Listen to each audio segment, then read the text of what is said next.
The Swede, Editor's Edition, by Andrew Braiden. Read by me, Matthew Fleming. Chapter 1. Hoping the boy was gone, Anders collapsed into a side street and crawled over pieces of cardboard behind a large dumpster, coughing as smells of urine and rotten vegetables got to him. He was safe there, at least safe from the boy and the Australian heat, and at least 3 blocks from the ringing bell in the distance. He coughed again and lay on his belly. His arms were outstretched, his eyes glaring at the can in his hand. "I did it," he thought. "This is something." He put down the can and stared through his spectacles at it. "Forget John and his plan," he said to himself.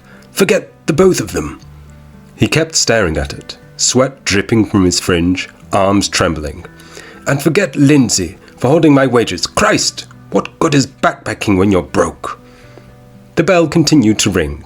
He heard sirens and traffic beeping at each other. "John said we'd be working the factory by now." He kept his voice low. "Not a slaughterhouse, not a kill room with vaccination shots. Complete bastard.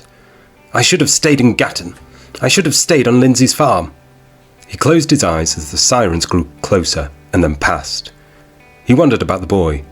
Then he wondered about getting home, back to the pub where he stayed with John and Andrew. A pub called the Old Crow.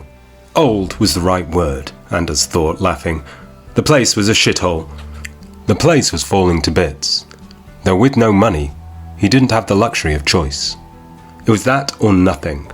And the Old Crow was better than sleeping in smelly side streets like this one. He sighed and then crawled further underneath the dumpster, still clutching the can in his hands.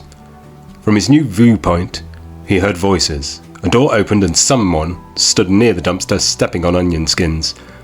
He smelt cigarette smoke and watched feet appear in scruffy trainers. "Excuse me," a voice then said, and then suddenly another pair of feet appeared in clean black shoes. "I'm looking for someone wearing a vest." "Get lost, kid." There was a long pause.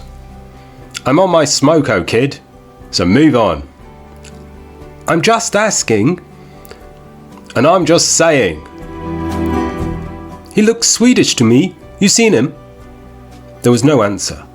Anders looked up and saw the boy who chased him looking smart in his apron and shoes.